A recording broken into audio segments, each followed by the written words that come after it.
All right.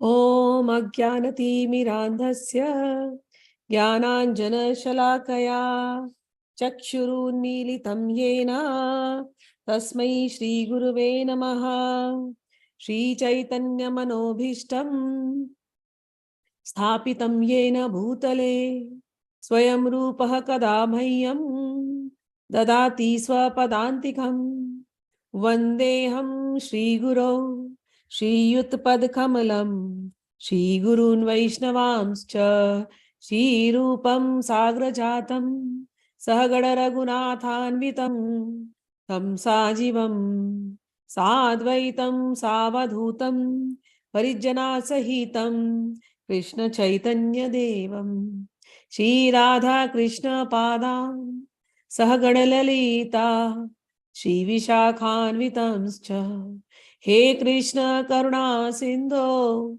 Dina Bandho Jagatpate Gopesha Gopika Kanta Radha Kanta Namostute Tapta Kanchana Gaurangi Radhe Vrindavaneshwari Vrishabhanu Sute Devi Pranamami Hari Priye Vancha Kalpatrubhyascha Kripa Sindhubhya Evacha Patitanam Pavanebhyo Vaishnavebhyo Namo Namaha Shri Krishna Chaitanya Prabhu Nityananda Shri Advaita Gadadhara Shiva Sadi Gaur Bhaktavinda Hare Krishna Krishna Krishna Hare Hare Hare Rama Rama Rama Hare Hare Namo Mahavadanyaya Krishna Prema Pradayate Krishnaya Krishna Chaitanya Namne Gaura Tvishe Namaha. All right, we are on chapter 2, and chapter 2 contents of Gita summarized. Sankhya Yoga, science of the soul. What is the soul? No, or not what is the soul. Who is the soul? We are the soul. Okay, so our whole spirituality begins from this very concept. We are spirit soul, and we are part and parcel of the greater soul, or Paramatma, or the supreme soul. And in that process, Krishna is going on giving us a lot of pointers. And this second chapter is just a summary of it. And all these pointers that he has given us in this chapter, he's going to explain it in detail in other chapters. So he started saying that to understand this, we have to first become resolute, very strong resolution. And with that mind, we proceed. He has given us some more things, how to live in the world. He said, you have to fight in this world. So how are you going to fight? How are you going to live in the world? He says, remember me under all circumstances. Put your mind and intelligence to me. And this way you fight your daily duties. So two things we have to do. We have to fight our daily duties. Fight means whatever war we are going through, everybody is going through something or that. So daily duties you have to do. But with what attitude? Keeping your mind and intelligence in Krishna. Till before Bhagavad Gita came, you were doing everything for yourself. And that is why everything that is being done is bringing a result and you are suffering for it. Because you think you are the doer and you are the one who is getting it. But Krishna goes to the point saying, do everything for the sake of doing. Do not think about the results. Put me in between. Do it for me. Whatever good or bad is happening, offer it to me. Don't get too much carried away by all this. Do your daily duties and always remember me. This is in one line if I say, do your daily duties by always remembering me. That's all you have to do. Okay. So he spoke about all that. And then we ended up at Shloka number 56 last time. We are going to go ahead. Arjuna has asked the person who is in the stage of self-realization, what are his characteristics? What are his qualities? How does he talk? How does he walk?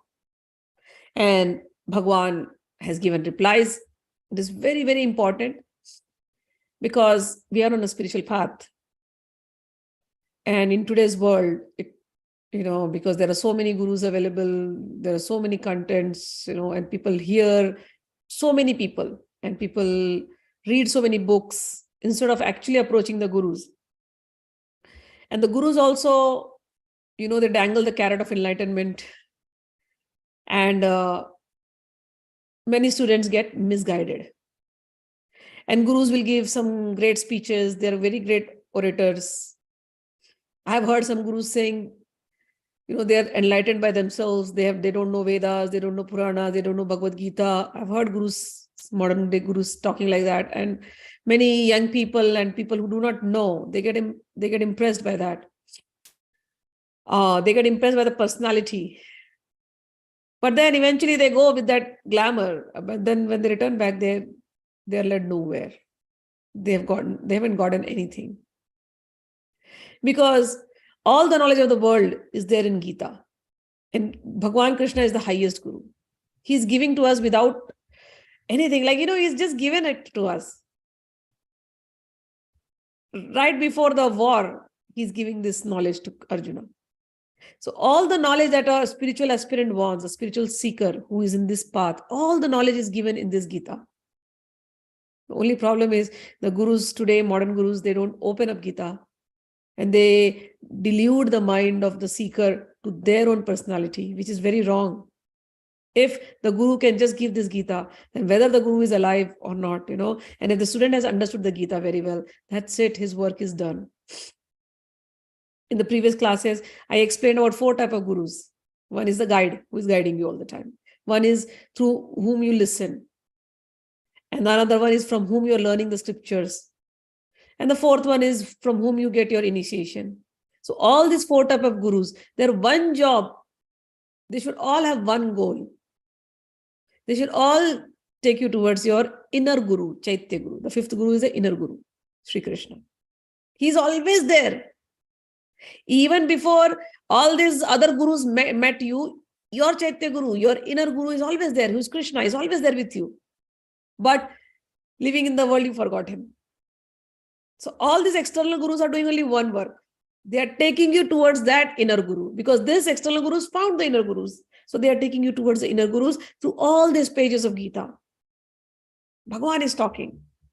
But because you're not able to understand, so the outer gurus come in picture, and Bhagwan makes this arrangement for you to understand. And Bhagwan will talk about this in chapter 10. No guru can take a credit. I am the giver. No guru can take this credit. Those who have read the Gita sincerely, they know it is only Bhagwan who does the work. We are just instruments. We are just instruments. If you read Gita, it makes you humble. It makes you very humble. So with that attitude, we are hearing from Bhagwan Shri Krishna. And Arjuna is asking, what are the qualities of the seeker? Because when people are on the spiritual path, first thing in their head mostly is like, I want to see God. I want to experience God. Many people come, they narrate their experiences. They're like, we met so many gurus, we went to so many organizations, and we have read this book. Some people have not even met gurus physically. They've heard some clippings, small clippings or lectures or something. And then they have read books, and then they have this picture in their head, or enlightenment is like this, enlightenment is like that. And by reading, they feel like, okay, their mind will create a picture in their head, and they think this is enlightenment. Because they have read in the books. So their mind has created the picture. But real enlightenment, when do you experience it? So first, in the beginning, where you're in the spiritual path, there is superficial experiences. But as you go on clearing, your mind, as you reach to this stage, what Krishna is talking now, from Shloka number 54 to 72, when your mind becomes clear, and after that, if you're getting experiences, then those experiences are the real experiences. If you're getting anything other than this, then right now you have not reached there. Do not stop. Sometimes when we are doing the sadhanas, we see some things. God gives us little visions sometimes for us to encourage on the path. But that is not the final realization. He encourages. There are 4 types of darshan. Darshan means to see Bhagwan. 4 types. So when you are on the spiritual path, in the beginning, when your consciousness is becoming pure, you will start dreaming. You will see Bhagwan in your dreams. Anything. You might see saints, you might see holy places, you might see good things. So your consciousness is becoming purified. So this is a very, very good indicator. And my guru said, if somebody sees Bhagwan in their dreams, it is real. And I said, but it is a dream. He said, no. The whole life that you are living is dream. And then he proved it through the Shloka number. Again, I am very grateful to my gurus who support their statement using the scriptures. They said, they opened Srimad Bhagavad Mahapuran, opened the first shloka, explained everything. That first shloka is very tough to understand for anybody. And he explained every line by line, word by word. He says this whole world which appears to be truthful, is like a dream. But it appears to be real because of that one thing, tattva, that one essence. And what is that? That is because God is there. Only real thing is God. You are in an illusory stage. You are in a hypnotic state. Maya has created a hypnotism. You are in a hypnotic state thinking every relation, every person, everything I do in my life is real. But those are all unreal. Those are temporary experiences. Okay, if they are unreal, then why do they appear real? Why does everything appear real? Because of that real one thing, God.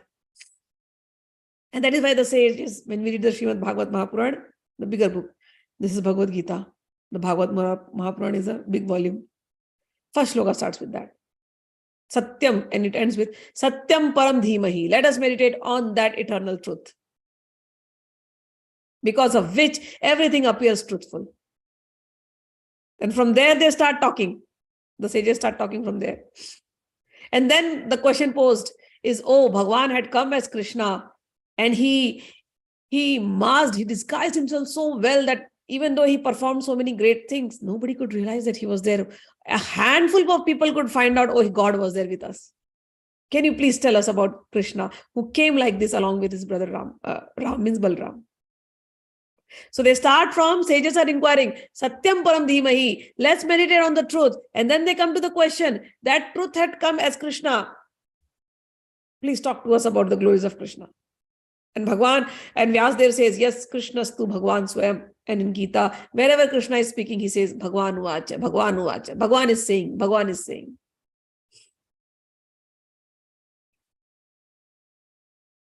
This whole world is unreal, but it appears real because of the presence of God. That God incarnates. Many times people go into Advaita and they don't realize this. They're partially understanding the truth. But real truth is, you have to understand all aspects of Bhagwan. His incarnation also, his Brahma Sarup also. So when we are walking on the path, in the beginning, as your consciousness becomes purified, you may see God, you may see spiritual things in your dreams. So that's a very, very good indicator. Because God is encouraging you. Your consciousness is getting purified. So this is called Swapna Darshan, having the vision of Bhagwan in your dreams. The second is Dhyana Darshan. We are meditating and sometimes we feel, sometimes we lose ourselves. We don't realize we are in this body. Sometimes we are seeing something, sometimes we hear something, sometimes we smell something. This happens in rare occasions. So your mind may say, this is the truth. And sometimes it will say, no, but Ma said this was not the truth. So what is the truth? So at that time, my Gurudev said, even experiencing some little things in Dhyan, if it is related to Bhagwan, it is truth. But that is not the end of it. Go beyond that. Because you have to check whether it was the truth or not the truth. You have to go on. You cannot stop the sadhana thinking, now I have arrived. No. And then there comes a time when you reach a stage where the mind is settled. That thing here, which is calling sthitaprajñasya, which we are reading now. At that stage, then when you have the darshan, now Bhagwan does not come in 5 elements, the way your body and my body is. You will have the darshan, very clear darshan. That is sakshatkar or anything, whatever we say. Bhagwan comes. What form will he take? He will take the form which you love. He can take any form. And then you know for sure, because your mind has reached to that stage, that experience is the truth. The truth. There is nothing else beyond that. So the Swapna Darshan, Dhyana Darshan, and then Sakshatkar. Seeing Bhagwan as it is. Bhagwan talking to you, Bhagwan giving you all the guidance. But to reach that third stage, Bhagwan is now talking. These all qualities have to be there from, which is mentioned in the Shloka number 54 to 72 in chapter 2. This he will go on explaining in every chapter. So that somewhere it will click to you. He'll repeat. Many times you'll feel, how many times is he repeating? He has to repeat till it clicks. The day it clicks, done. So this is the third darshan. Now, when we read Kapil Upakhyan, again, in the other book, the higher book, Srimad Bhagavad Mahapuran, the bigger book, Bhagwan Kapil's father, Kardam Muni, he was a great ascetic. And he is meditating. And Bhagwan comes to him. Bhagwan comes to him, he has a darshan. After giving the darshan, Bhagwan says to him, Bhagwan comes to him in the whole form, and he's not, in Kapil Upakhyan, when we read Kapil, Bhagwan has not come as a small child like Ram or Krishna came, and then he's growing. No, Bhagwan comes at his 16 years, he looks 16 years of age. We always mention 16 years of age for all our gods because they are always young. Because in that world is free of birth, old age, death, and disease. So that's why everybody appears young. So Bhagwan comes like that only. Bhagwan Kapil. And then he tells his father, Kardam Muni, you had my darshan right now. Now you go back to the forest and meditate more. Kardam Muni says, I saw you now. You have become my son. And you ask me to go to forest again. Why? Bhagwan says, because you have to experience me in all forms. I'm not only your son. I'm in everything. So if somebody has gone to that stage, that where everything he sees Bhagwan, jita dekhu tita shyamamayi. Sab jag jana prabhu mein jana. The entire world is my Bhagwan. Sarvam Vishnu mein jagat. Ayam atmanam brahma. Tattvamasi. Soham.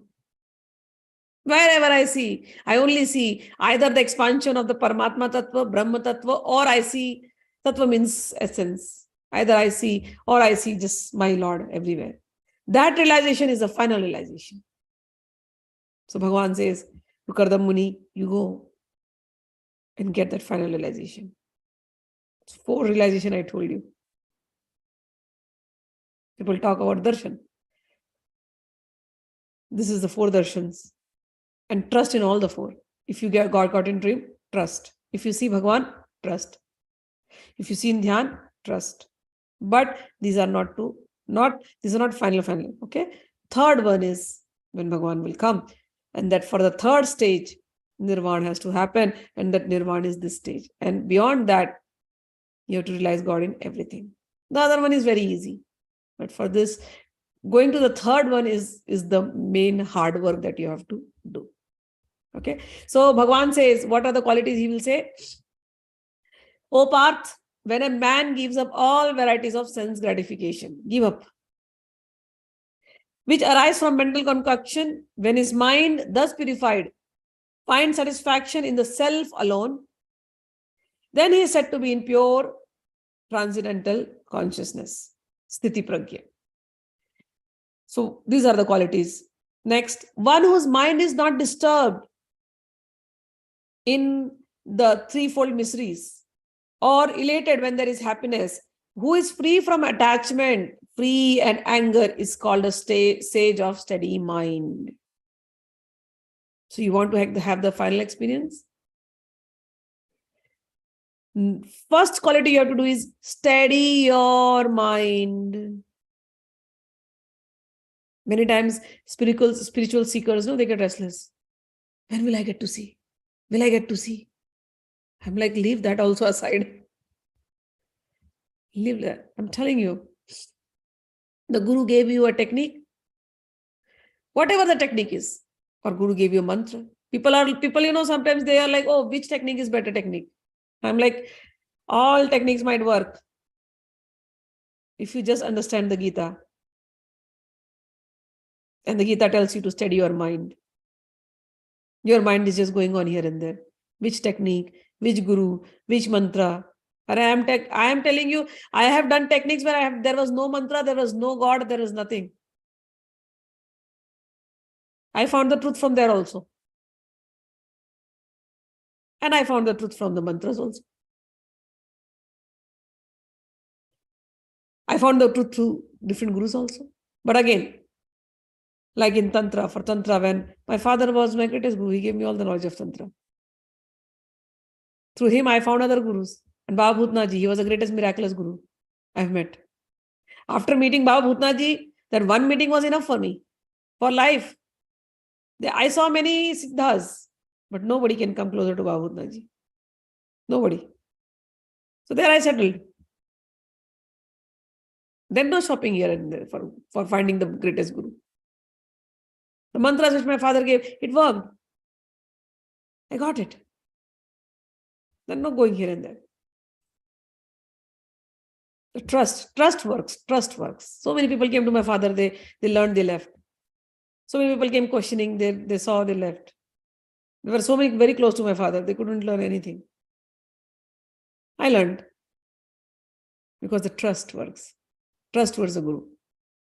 When it came to Vaishnava teachings, when the thirst went on, going on, who will give me, who will explain me nicely? And I really want to see not only explanation, I want to see the character. For me, the character was very important about the teacher. Because we are living in a world where gurus fall. So character was very important. I can't go to anybody. So when I met my Guru, Vaishnava Guru in Vrindavan, Maharaji, I saw in his character that's what I was looking for. The humility of a Vaishnava, the respect of a Vaishnava towards all forms of God, the knowledge, and the way to impart the knowledge, giving the proofs from the scriptures. That's what made me feel more nicer. It's not, the Guru was not talking only hear me. He is giving the proof. For him, he has beheaded all that 18,000 shlokas of Mahabharata. His Guru also. In Bhagavad Mahabharata, there are close to 18,000 shlokas. My Guru's Guru, Vaishnava Guru's Guru, he would just close his eyes and he would just go on talking on Srimad Bhagavad Mahabharata. He doesn't even have to look at the shlokas. And the purity of their character. So when you see that closely, you're like, okay, now I have reached. Now this is what I want to hear. And the sound, I know whatever he spoke, it just made sense. And then I worked on my own heart. There was nothing for years, only associated with him and me. Association means Guru is associated in two forms. One is his Vani and one is his Vapu. Two forms you have to associate with Gurus. Vani is, Vapu is form. When he is in form, you are able to meet the Guru, you sit and you know the Guru. But that association is very less. With Vapu is very less. But with Vani Whatever Guru has spoken, that Vani association has to be very strong. For me, with Maharajji, that was the thing. Once it clicked, it clicked. Then no going here and there. I respect all Gurus, but no going here and there. I cannot hear anybody else. That Vani clicked. So I've been to so many Gurus. But with somebody whom you get it, you get it. Then you sincerely study. Then you sincerely make your notes. Then you sincerely walk on the path. That's it. The Vani will guide you. The Vani will guide you. So here, Vani means the sound. Sorry, I use these words. Vani means the words of the Guru. Vani means the words of the Guru. Vapu means his form. So every day you can't meet the Guru personally, physically. But whatever the Guru has spoken, if you sincerely tune in with the Guru, you will get all the knowledge that you are looking for. The Guru will give you. The Guru will come in the dreams. Guru will give you guidance in the dreams also. So make that relation first. So here every day what we are doing, even though Krishna doesn't appear to you in his form, but Krishna's Vani, Krishna's words are there. And when we say Krishnam Vande Jagat Guru, means he is the greatest Guru of all. He is speaking through us, through his words, through his Vani. And that is what we are hearing every day. So Krishna has told, who is of a steady mind? First quality, you have to be of a steady mind. Somewhere you have to settle. Someday. Do not get confused by so much of knowledge. What are you going to do? That knowledge which can take you towards God, that much is enough. And that is all given in Gita and from the greatest Guru and his greatest words. This, if somebody understands, they have understood everything. So here he says, one who is not disturbed in mind. So first practice that. Then who is not elated in happiness. Practice that. Who is free from attachment, fear, and anger. Free from attachment, fear, and anger. He is called a sage of steady mind. So practice that. Steady-mindedness. What are you going to practice? Steady-mindedness. This is what Bhagwan is advising. Then he goes on saying, Shloka number 57. In the material world, one who is unaffected by whatever good or evil he may obtain, neither by praising it nor despising it, is firmly fixed in perfect knowledge. Easy, right? Whatever comes of its own accord, be happy. No complaints in life. Do not get affected by good or by evil. Mind has to be always steady, peaceful. One who is able to withdraw his senses, like senses from sense objects, as a tortoise draws its limbs within the shell, is firmly fixed in that consciousness, in perfect consciousness. And then he goes on saying, though the soul, embodied soul, may be restricted from sense enjoyment, the taste for sense enjoyment remains, but ceasing such engagements by experiencing a higher taste, he is fixed in consciousness. And then 60th Shloka, he mentioned, the senses are so strong and impetuous, O Arjun, that they forcibly carry away the mind of a man of discrimination who is endeavoring to control them. So all this he explained, and then he says, I understand. I've given you all this knowledge. It is very difficult to control the senses. So I will give you one easy path. In one line he gives 61 Shloka. One who restrains his senses, keeping them under full control, and fixes his consciousness upon me, is known as man of steady intelligence. And when we read the purport, we read about King Ambrish, how King Ambrish put all his 11 senses into God. So those who people like us, we are living in this world, it is very difficult to follow the other path. So Bhagwan has given us an option. Don't worry. As much as possible, control. Let your senses not go unrestricted and put your senses unto me. Then also you are in steady intelligence. Okay.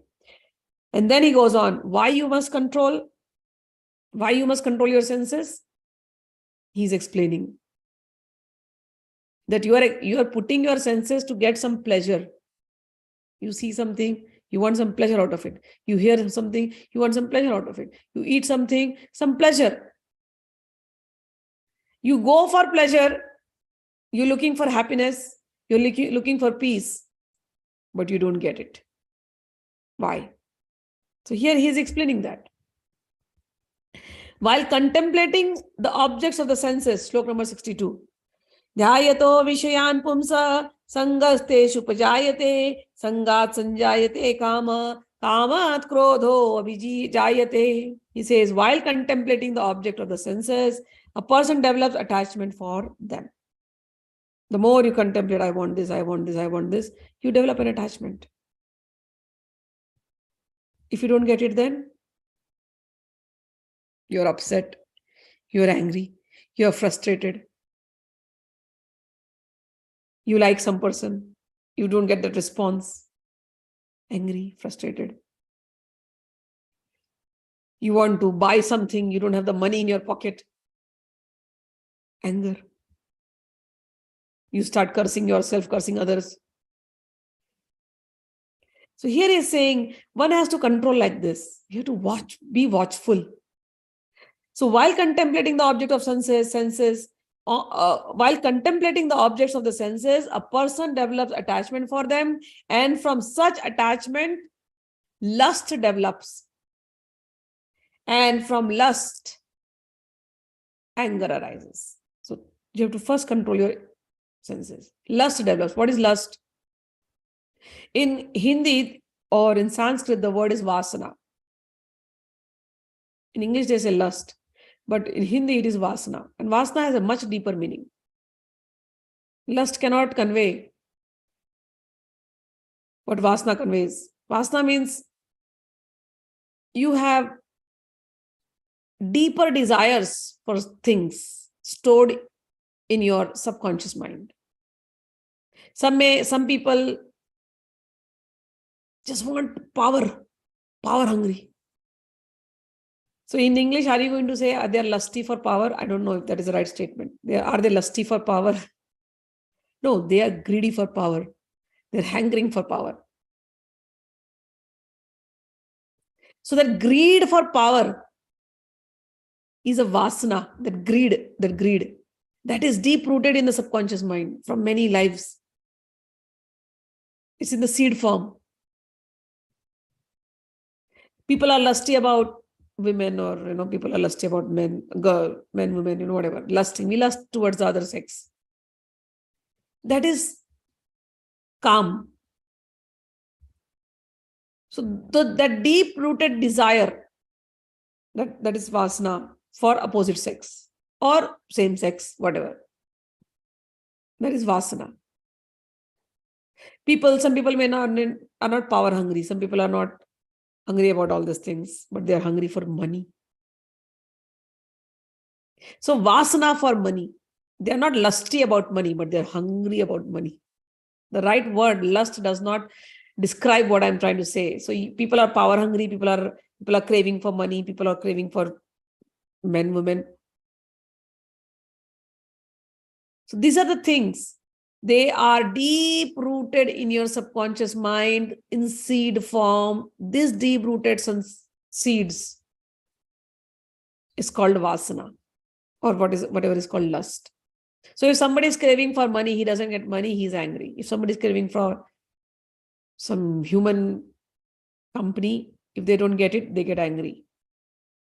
So Bhagwan says, contemplate on this and be watchful and do not develop attachment for them.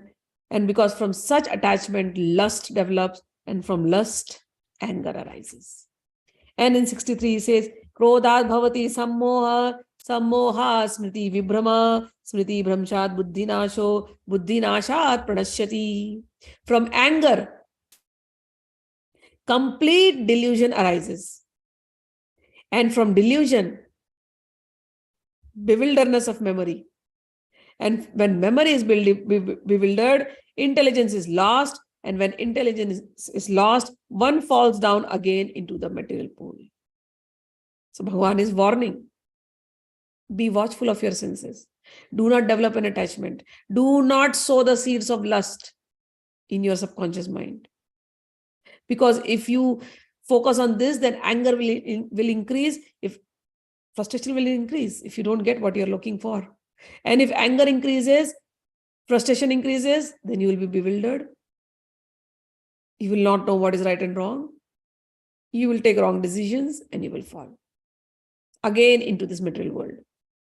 So one who is on this path has to be watchful about this. And then he goes on saying, Ragadvaisha vimuktastai tu vishayan indriyascharan atma vashair vidhe atma prasadam adhigacchati.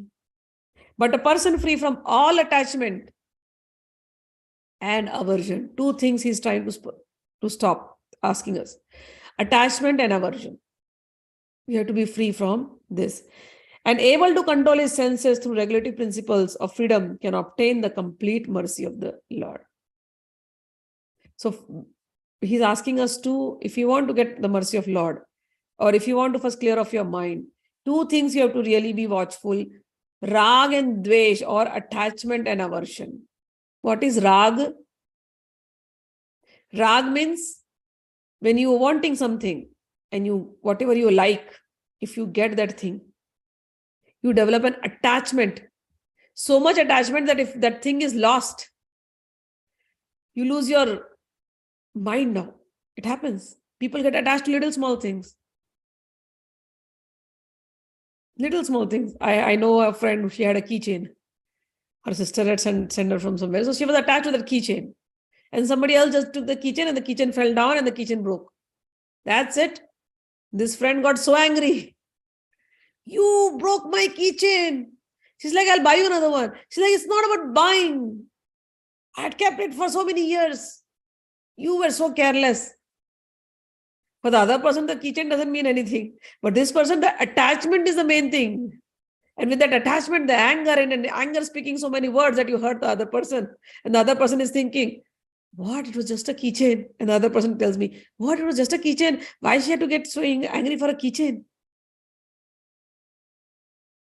Attachment. Bhagwan says, be watchful of that attachment. Forget the keychain. This body is going to go one day. What are you getting attached with?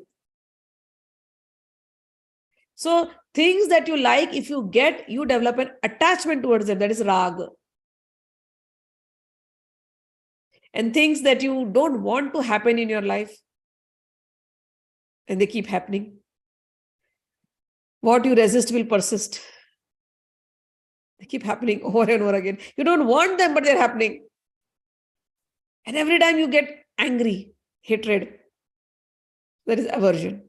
Bhagwan says, take your mind off from all this. Do not allow the seeds of aversion, or do not allow the seeds of craving or attachment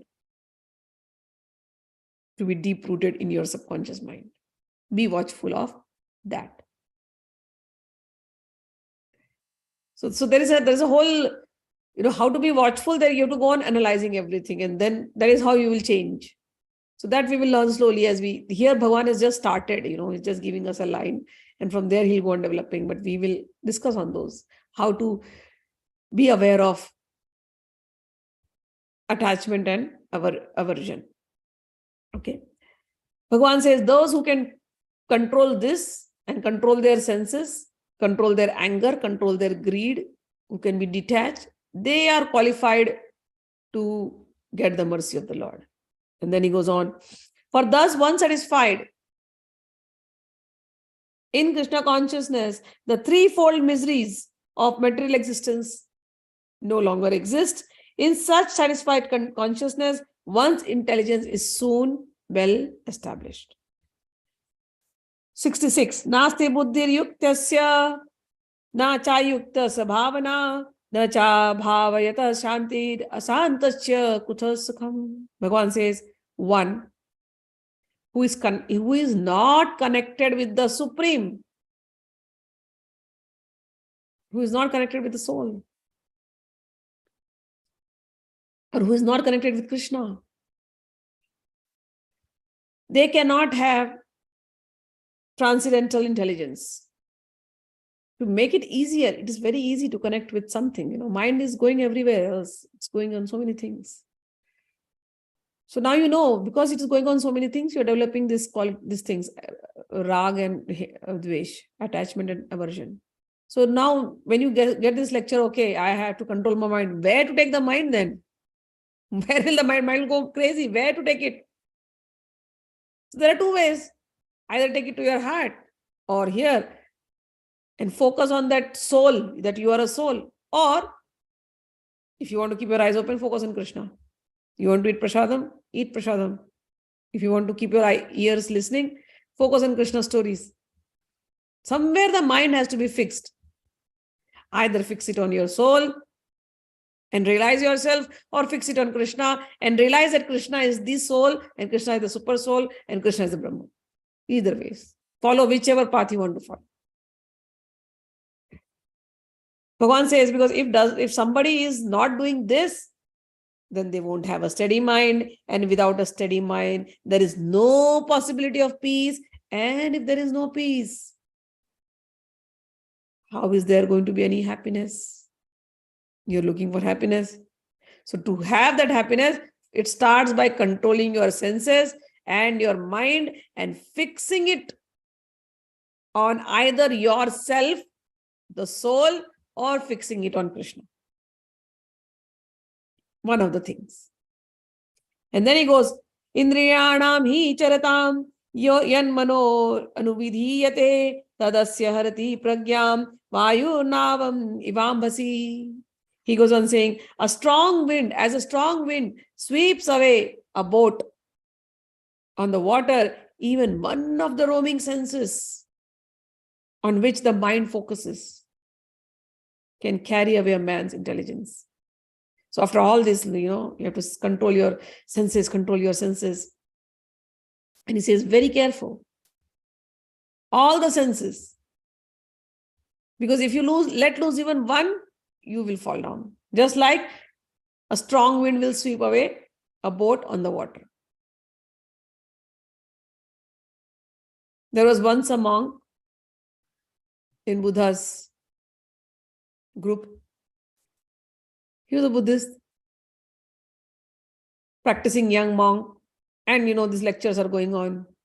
You have to control your mind. You have to control your senses. Let no attachment develop in you. Let no anger develop in you. Those youngsters, they get very excited with all this. So he attended and he became a Buddha monk. And then every day, Buddhist people, they'll go and they'll ask for alms. Because you're controlling your senses, so you can't cook food. So you go to houses, you beg for alms, food, and whatever they give you, that is what you consume. No aversion or no liking, oh, only give me this, then only I will eat. No, whatever is put in your bowl, that is what begging bowl they take. Whatever is put in the bowl, you eat that.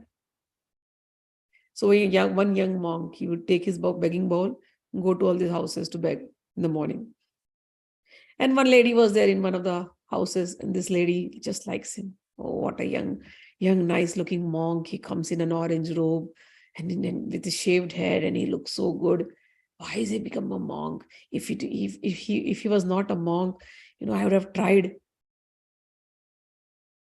And every day she's thinking like this. And the love goes on increasing. Every day the monk comes, she is excited. She gets dressed up and she's ready with the best of the food to give to the monk. And she smiles. But the monk has to remember, you can't smile at a lady. You can't smile at a lady. You have to control your senses. The senses are so strong. The more you tell it, don't think of this, the more it is going to think. You tell the mind, don't think of a monkey. It's going to think of a monkey. So this lady is like thinking of him. She's accepting, I think of him. And this monk is like, I should not think of her. She smiled, but I should not. She smiles. He takes the arms and eyes down and he goes.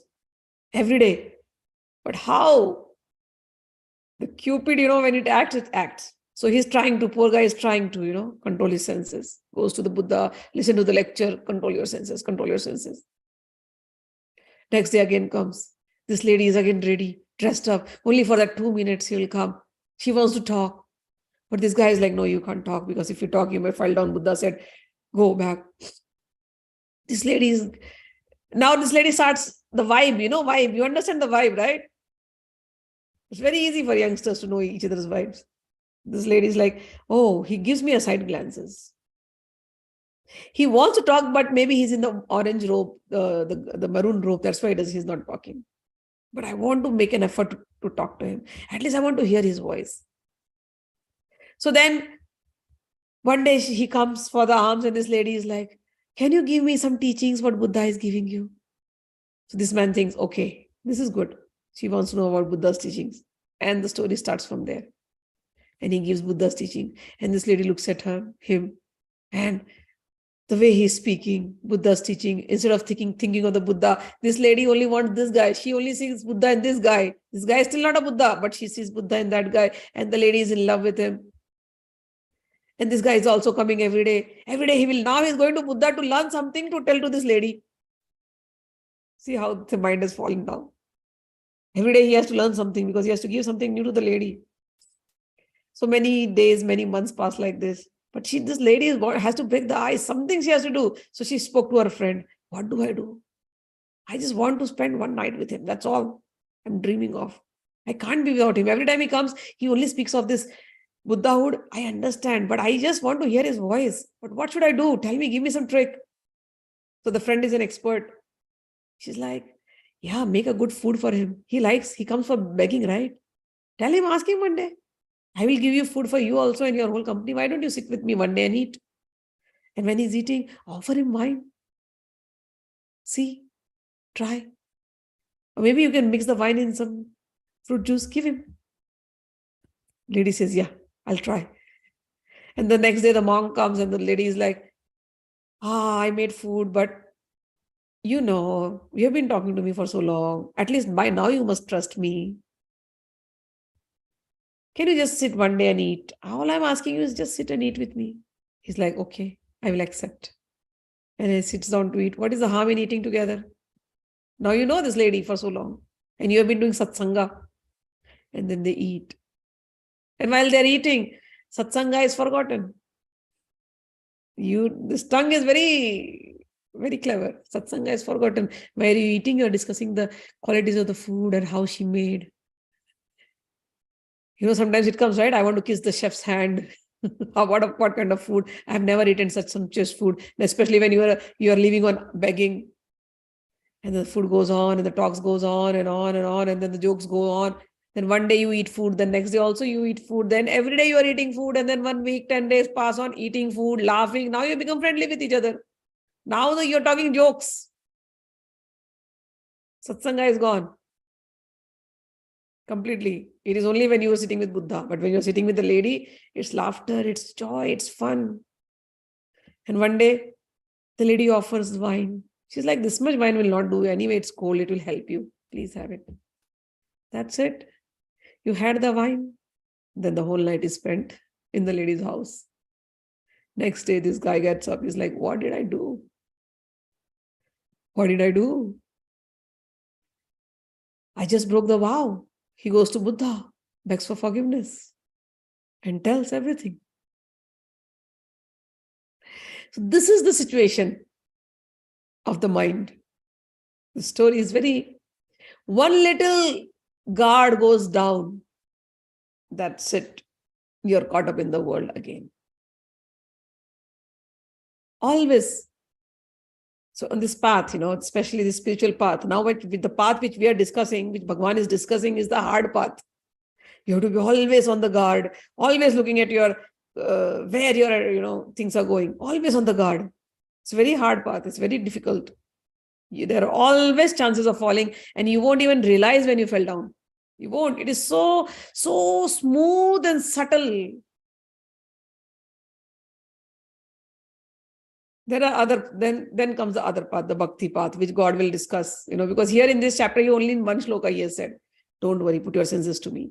And then he goes on discussing this, because he knows there are so many people, and through my example, I meet people, they want to know bigger things. But when I tell them read from the Gita, Then they will name different other Gitas to me. And I'm like, if you understand Bhagwan's Gita, you will understand everything else. But sit down first, learn from Bhagwan. So Bhagwan is talking all these big things, but Bhagwan will give us the easier way also, where we don't have to work so hard. Bhagwan is saying, just put all your senses to me, and I'll make it easier for you.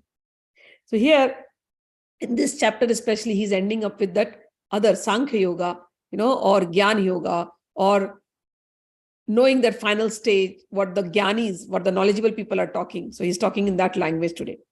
Then he goes on saying, as a strong wind sweeps away a boat on the water, even one of the roaming senses on which the mind focuses can carry away a man's intelligence. Therefore, O mighty armed, one whose senses are restrained from their objects is certainly of steady intelligence. So to practice this path, steady intelligence is necessary. And then he goes on saying, 69, Ya nisha sarva bhutanam tasyam jagrati sanyami yasyam jagrati bhutani sa nisha pashyato munehe. What is night for all beings is time of awakening for the self-control. And at the time of awakening for all beings is night for the introspective sage. Now, I'll read the purport of this. It's very nice. There are two classes of intelligent men. One is intelligent in material activities for sense gratification, and the other is introspective and awake to the cultivation of self-realization. Activities of the introspective sage or thoughtful man are night for persons materially absorbed. Materialistic persons remain asleep in such a night due to their ignorance of self-realization. The introspective sage remains alert in the night of the materialistic men. The sage feels transcendental pleasure in the gradual advancement of spiritual culture, whereas the man in materialistic activities, being asleep to self-realization, dreams of varieties of sense pleasure, feeling sometimes happy and sometimes distressed in his sleeping condition. The introspective man is always indifferent to materialistic happiness and distress. He goes on with his self-realization activities undisturbed by the material reactions. So person who is on this path, he's always awake. Awake means he is in realization. He's in spiritual awareness. He does not go like the people of the world. It may appear he is doing the same work. He is also going to office. He is also working. He is also talking everything the other person is talking. But his inner self, he's always aware. His consciousness, he will not allow it to get dirtied, to get polluted at all. He's always aware. People of the world are unaware. But he's always aware. Even while in sleep, he's aware. The people of the world, even, first of all, daily they are not aware, and in the night also they are sleeping. But in sleep, they see various dreams where they see themselves. But a spiritually awakened person, his dreams become purer and purer and purer. As I told you in the beginning itself. First Darshan you will see, first Bhagwan you will see is in the dreams. So his consciousness becomes so purer and purer and purer. He's always awake. His body may sleep. But his subconscious mind is not making dreams because it is clean. He's awake. So this is what it means. And I have seen saints who have practiced like this in their life. Prabhupada's life you read, 1:30 a.m. he used to get up every day. And he would do his translation. It doesn't mean that he's only chanting, okay? Purifying the consciousness means doing any activity in the field of, Bhagwan. So that is why bhakti becomes very easy. Because remembering of him or writing about him or thinking about him, everything, will take you to God. Even painting his pictures, that is meditational. Singing about him, that is meditational. So 1:30 a.m. he used to Prabhupada used to wake up and do his chanting and everything. Then he used to write books during that time. And he has written all these books. So saintly people, I have seen my father also, he would get up. Then I saw saints of Vrindavan, 1:30 a.m., 2 a.m. they get up, 3 a.m. they get up and they will do their chanting and everything. Now these are saints who are not family people. So for us family people, we have to maintain a balance. We cannot be like them. They, 1:30 a.m. if they get and they 11 till 11 o'clock, they are doing their chanting and whatever it is. After that, they don't have to go to office or do anything. They are living on their own, so they can manage that. For us family people, we have to look into our time and we have to look into our lifestyle where we are wasting time, especially when we are on social media. That time you have to utilize it properly. You can go on social media just for a little bit of change of mind or anything if you want, but you should put a timer. You should know in your head, you should tell 10 minutes, that's it. And then after that off, take my mala and start chanting. That is how you will have to do. And monthly, if you can take whole day break, and that whole day you will be with God. Or weekly 3 or 4 hours of meditation, weekly once a day, okay? 3 or 4 hours of meditation if you can do at a stretch. Start from that. Start from a little bit. In the morning, you do your mala. In the evening, you do your mala. Then weekly once, 3 hours of chanting today. Weekly once, every day. Or the whole day chanting from 9 o'clock till 5 o'clock. Something. Do it like that. Do not over stress, but try to maintain this. This you will be able to maintain. At least Sunday you get 4-5 hours you will be able to do. Do this slowly. People take out time to watch 3-hour movies. Is it not? Similarly, you take a time to be with God. And that could be anything. Singing, chanting, reading, writing, reading the Bhagavad Gita. That also is considered because Bhagwan will give importance to Swadhyaya also when we read further. I'm just giving you practical tips to be practical because we are living in this world. And if whenever you get break, leave your home and go to some desert or some mountain or somewhere, oceanside, book a nice resort and do your retreat. You can do that also. So balance. Okay. Then we will read the 70th shloka. Apurnyamana machala pratishtham samudram apa pravishanti yadvat tadvat kamayam pravishanti sarve sashantim apnoti na kami. A person who is not disturbed by the incessant flow of desires that enter like rivers in the ocean, which is being ever filled but is always still, can alone achieve peace, and not the man who strives to satisfy such desires. So Bhagwan is saying, control your desires. Do not go here and there too much. You will find peace. Vidhaya kamanya sarvan umam charati nishpriha nirmamo nirahankara sashanti madhigacchati. A person, 71, a person who has given up all desires for sense gratification, who lives free from desires, who has given up all sense of proprietorship and is devoid of false ego, he alone can attain peace. So here Bhagwan is giving certain qualities. These qualities he is going to repeat everywhere. So lastly he says, a person who has given up all desires. Only one desire should remain. Real desirelessness is serving God. That is real desirelessness. I'll read the purport of this. To become desireless means not to desire anything for sense gratification. In other words, desire to become Krishna conscious is actually desirelessness. To understand one's actual position as the eternal servitor of Krishna without falsely claiming this material body to be oneself and without falsely claiming proprietorship over anything in the world is a perfect stage of Krishna consciousness. One who is situated in this perfect stage knows that because Krishna is the proprietor of everything and everything must be used for the satisfaction of Krishna, Arjuna did not want to fight for his own sense satisfaction, but when he became fully Krishna conscious, he fought because Krishna wanted him to fight. For himself, there was no desire to fight. But for Krishna, the same Arjuna fought to his best ability. Real desirelessness is desire for the satisfaction of Bhagwan, not an artificial attempt to abolish desires. The living entity cannot be desireless or senseless, but he does have to change the quality of the desires, not for sense gratification, but for the pleasure of Krishna. but for the pleasure of Krishna. You live the world. Whatever God has given you, He has made the perfect arrangement for you.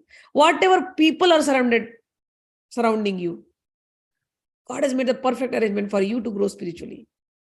Think like that. Bring Krishna in your family. He is the head of your family. Bring Krishna. Make Krishna your best friend. He is in your office. He's your constant companion. And whatever you're doing, every hour think of it. Think of him and say, Krishna, whatever I did today by my mind, action, and speech, oh Krishna, I'm surrendering it to you. When you live in the world like this, you are in the state of desirelessness. This is what Krishna is asking. So simple. There is no hard way here. Very simple if you trust the process. Remember him always. He's your constant companion. And yes, he is your constant companion. He's in your heart all the time. And if by saying this, you will become, you will start practicing even in your daily activity. You will think of him in your heart. You'll remember him. And whatever work you're doing, you will do it for him. Whether you're sad, whether you're happy, whether you're angry, whatever, Krishna, I surrender it to you. And the moment you think of Krishna, I'm telling you, even if you had a hard day, and the moment you close your eyes and you think, my beloved, my lover, my Krishna is inside my heart, and you surrender it to him, I'll tell you, you'll forget all the frustrations of life. In that very second, you'll be like, okay, he's there. Now that is desirelessness, real desirelessness. God sent us here to serve others. When it is what's in for me, then a person is unhappy. But when you leave that desire, what's in for me? I just want to do it because my Krishna is happy. Then when you rise above that feeling, what's in for me, to that point that, okay, I am giving, some teachings to somebody, are they going to praise me? Whether they praise me, whether they criticize me, who cares? My Krishna told me, do this. My Krishna loves me for that. He has told in the Gita. Those who give my knowledge to others, I'm very happy with them. That's it. His words are enough. He said, when you work for Krishna, when you love Krishna, you just want to be with him. You just want to make him happy. And if he has said, give my words, whatever I have taught, teach to others. If you took it from your heart, I took it from my heart. However imperfect I may be, people may judge me for my perfection or imperfection. Who cares? As long as my Krishna is happy. When I look at my Krishna should say, yeah, I'm happy.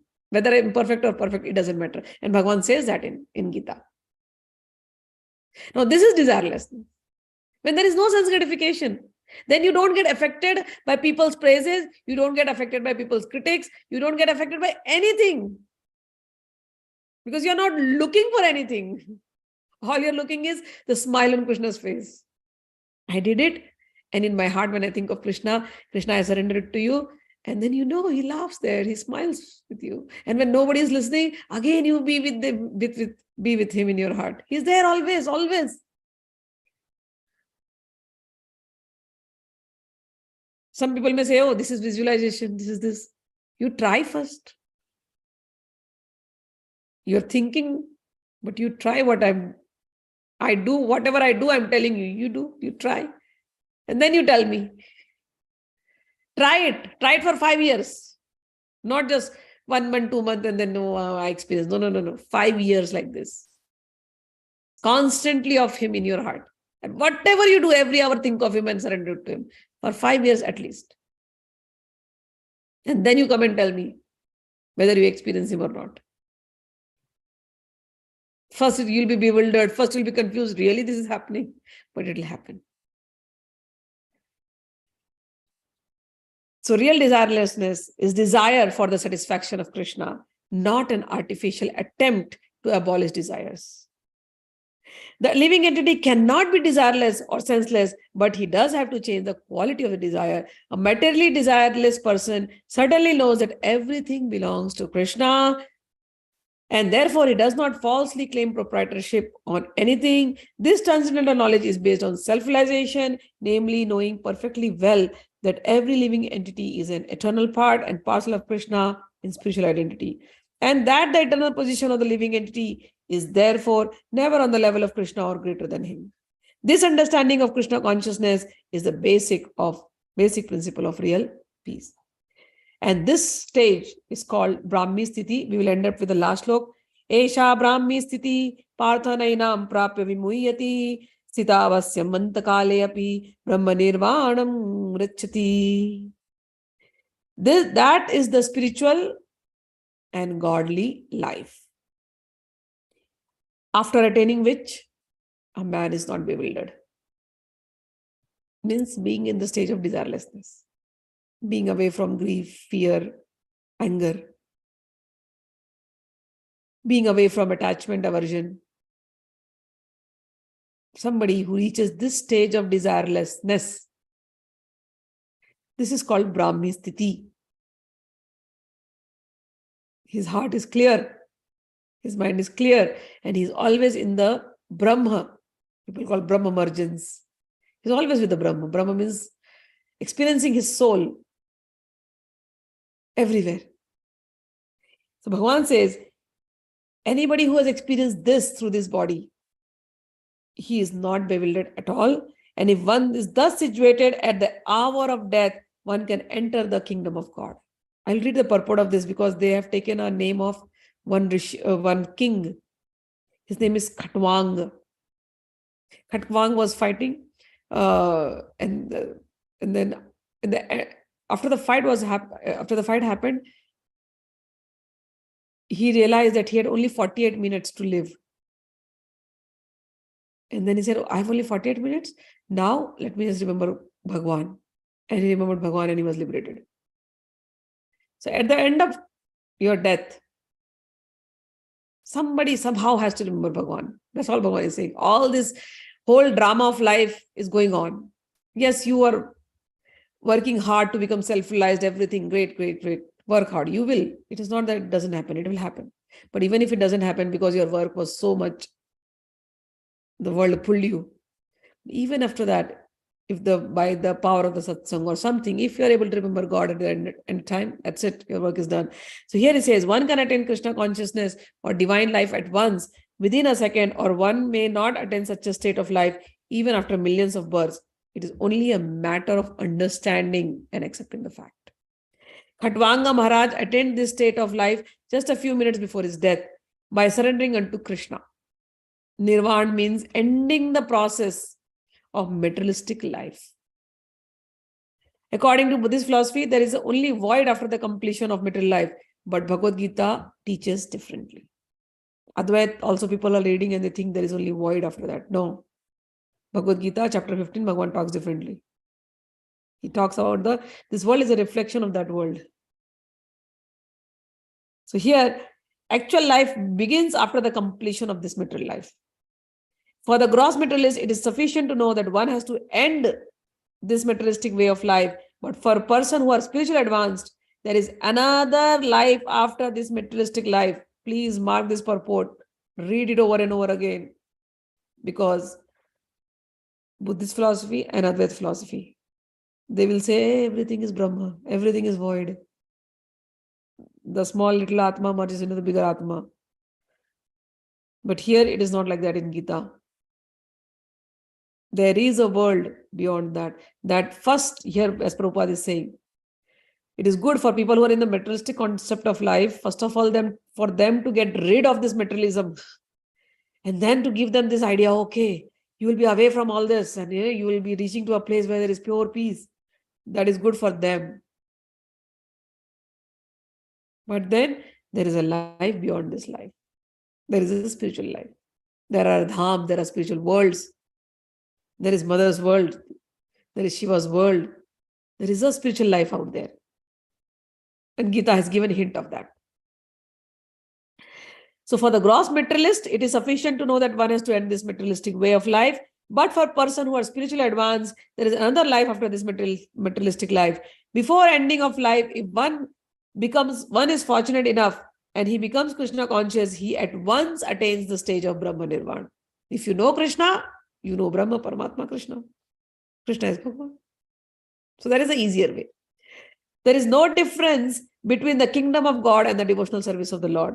Since both of them are on the absolute plane, to be engaged in the transcendental loving service of Lord is to have attained the spiritual kingdom.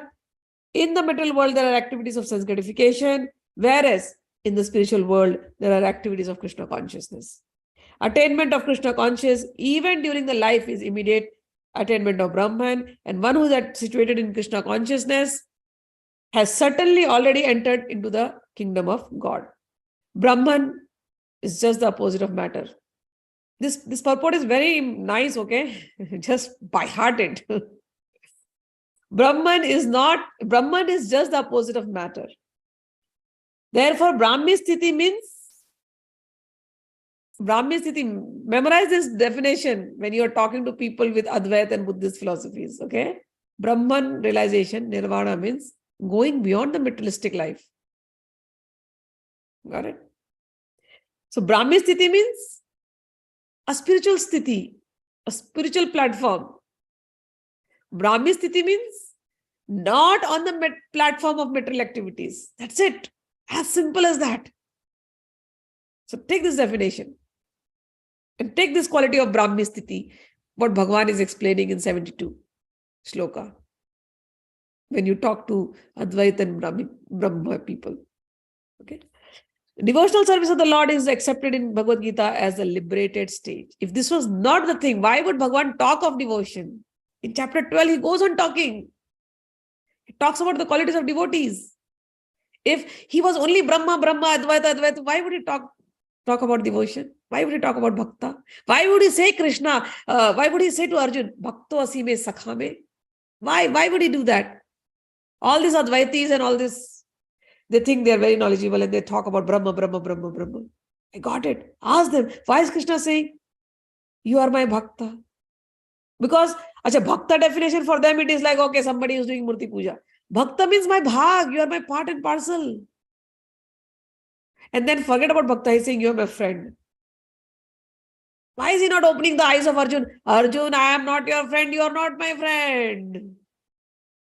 This is only just illusion. You are Brahma, I am Brahma. Why is he not saying that? Arjuna, you are not my bhakta and I am not Bhagwan. I am Brahma, you are Brahma. We are on equal platform. And Arjuna's brain should work.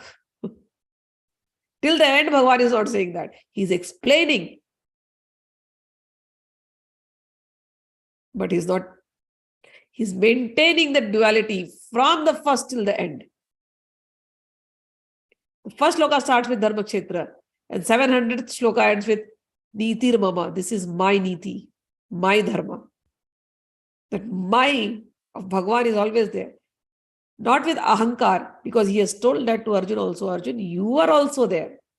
I am also there. Everybody will be there. And then he goes on saying, I have seen it. I know you. You forget. So that dual thing is always there. He would not say bhakto asime chetu, sakha cheti. You are not my, he's always saying, you are my friend, you are my bhakt. You are my friend, you are my bhag. All right. So here, devotional service of the Lord is accepted in the Bhagavad Gita as liberated stage.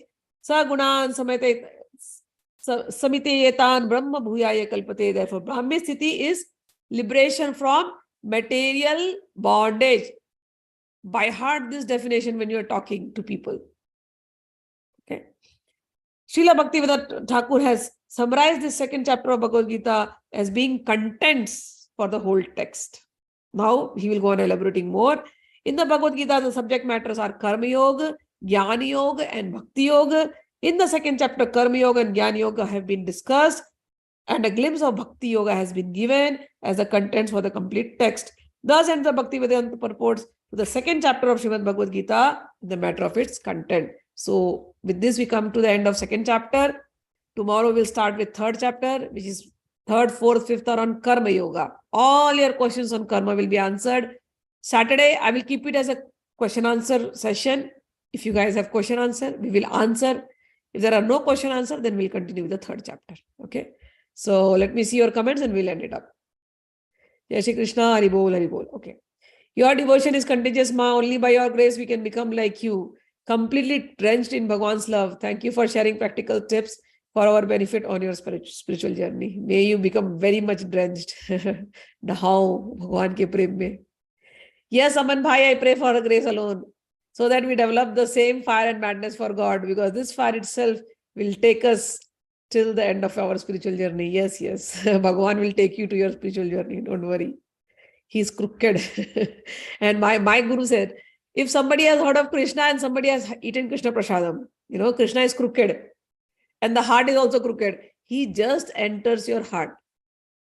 And also Krishna enters through the ears. This is his way. They'll say, all this through the satsang. And once he has manifested in your heart, he is crooked and your heart is crooked, and then he cannot come out of your heart.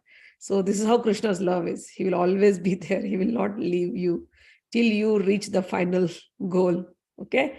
So may God bless you. May Krishna be always with you. All right. So we'll end up the class now. Jai Shri Krishna. Hari Bol. Thank you, Ma. Thank you. Hari Bol.